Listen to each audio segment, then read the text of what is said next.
भूपेंद्र पटेल आज दूसरी बार गुजरात के मुख्यमंत्री पद की शपथ लेंगे। गांधीनगर में दोपहर 2 बजे भूपेंद्र पटेल का शपथ ग्रहण समारोह होगा। शपथ ग्रहण समारोह में बड़े बड़े दिग्गज शामिल होंगे।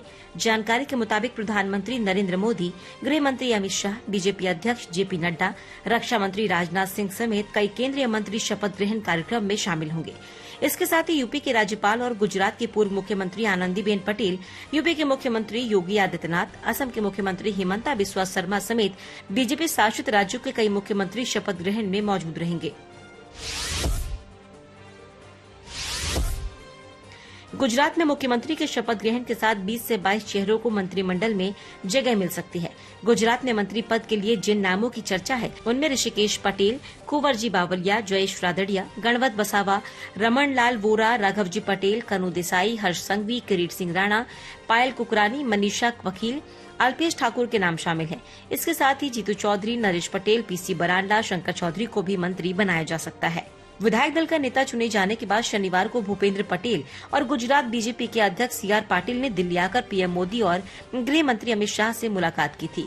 माना जा रहा है कि इस मुलाकात के दौरान मंत्रिमंडल पर चर्चा हुई। गुजरात में भूपेंद्र पटेल के शपथ ग्रहण से पहले 5 सीटें जीतने वाली आम आदमी पार्टी को जोर का झटका लगा है। विसावदर विधानसभा सीट से आप विधायक भूपत भयाणी ने बीजेपी को समर्थन देने का फैसला किया। साथ ही 3 निर्दलीय विधायकों ने भी बीजेपी को समर्थन देने का फैसला किया है। भूपत भयाणी ने कहा कि अभी उन्होंने बीजेपी को समर्थन करने का फैसला किया है। अब अपने मुद्दों को लेकर जनता के बीच जाएंगे। जनता की राय के बाद बीजेपी में शामिल होने पर फैसला करेंगे। हिमाचल में रविवार को सुखविंदर सिंह सुक्खू ने राज्य के 15वें मुख्यमंत्री के रूप में शपथ ली। इस दौरान राहुल गांधी, प्रियंका गांधी और कांग्रेस अध्यक्ष मल्लिकार्जुन खड़गे भी मौजूद रहे। प्रियंका ने मुख्यमंत्री पद के दावेदार रही प्रतिभा सिंह को अपने बगल में बैठाया। सुक्खू ने सभी कांग्रेस विधायकों के साथ मंच से समर्थन का अभिवादन किया। रिज मैदान में राज्यपाल राजेंद्र विश्वनाथ ने सुक्खू के साथ साथ डिप्टी सीएम मुकेश अग्निहोत्री को भी शपथ दिलाई। दिल्ली नगर निगम चुनाव में बीजेपी की हार के बाद पार्टी के प्रदेश अध्यक्ष आदेश गुप्ता ने अपने पद से इस्तीफा दे दिया। जानकारी के मुताबिक आदेश गुप्ता ने पार्टी के राष्ट्रीय अध्यक्ष जेपी नड्डा को अपना इस्तीफा सौंपा।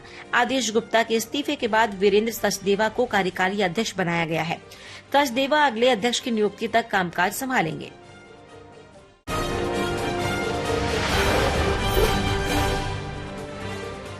गुजरात विधानसभा चुनाव जीतने के बाद प्रधानमंत्री नरेंद्र मोदी पहली बार अहमदाबाद पहुंचे तो उनका शानदार स्वागत हुआ। पीएम ने अहमदाबाद में रोड शो किया। इस दौरान अहमदाबाद में रोड शो के दौरान लोगों ने पीएम मोदी का अभिवादन किया। इतनी रात में भी कई लोगों ने बाहर निकल पीएम मोदी का स्वागत किया। अहमदाबाद में जैसे ही उनका काफिला सड़क पर चला, कई लोग उन्हें देखने के लिए किनारों पर खड़े हो गए। देर रात भी लोगों में अलग तरह का उत्साह दिखा और बड़ी संख्या में उन्होंने अपनी उपस्थिति दर्ज करवाई। उनका ये लेट नाइट रोड शो भी हिट साबित हुआ।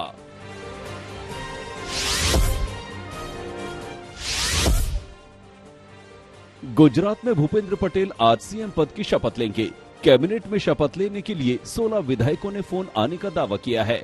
इनमें ऋषिकेश पटेल, कनुभाई देसाई, राघवजी पटेल, कुंवरजी बावलिया, मोलूभाई बेरा, बलवंत सिंह राजपूत शामिल हैं। इनके अलावा पुरुषोत्तम सोलंकी, मुकेश पटेल, भानुबेन बाबरिया, बचू खाबड़, कुबेर डिडोर भी संभावित मंत्रियों की सूची में शामिल हैं। कुछ और विधायकों ने कहा कि उनको फोन आया है। इनमें जगदीश विश्वकर्मा, भीखू परमार, देवा मालूम, प्रफुल्ल पानसेरिया, हर्ष संघवी शामिल हैं।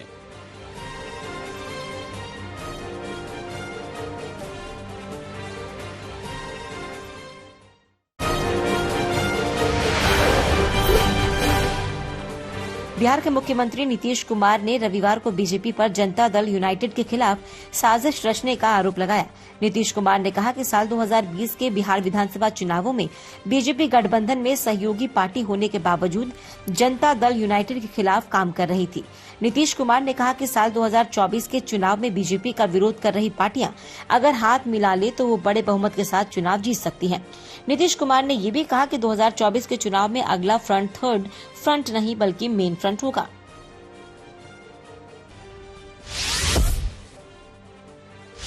कुछ समय के बाद अधिक से अधिक पार्टियां एकजुट हो जाएंगी।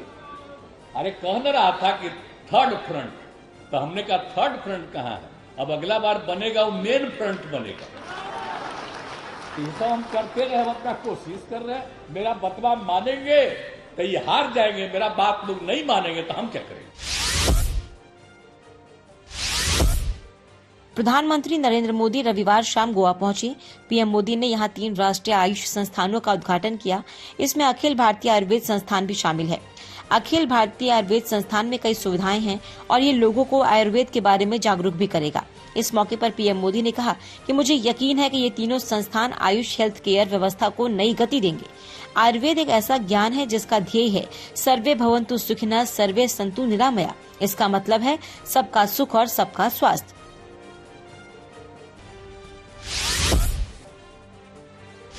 प्रॉपर स्लीप मेडिकल साइंस के लिए एक बहुत बड़ा विषय है, लेकिन आप जानते हैं महर्षि चरक जैसे आचार्यों ने सदियों पहले इस पर कितने विस्तार से लिखा है। यही आयुर्वेद की खूबी है। साथियों, हमारे यहां कहा जाता है स्वास्थ्यम परमार्थ साधनम, अर्थात स्वास्थ्य ही अर्थ और उन्नति का साधन है। राजस्थान के बूंदी में प्रियंका गांधी भारत जोड़ो यात्रा में शामिल हुई। इस दौरान रॉबर्ट वाड्रा भी प्रियंका गांधी के साथ थे। रविवार को यात्रा के 95वें दिन राहुल गांधी की यात्रा बूंदी के लखेरी से शुरू होकर बबई तक चली। आज राहुल की यात्रा का थीम महिला शक्ति पद यात्रा है, जिसमें सिर्फ महिलाएं शामिल होंगी।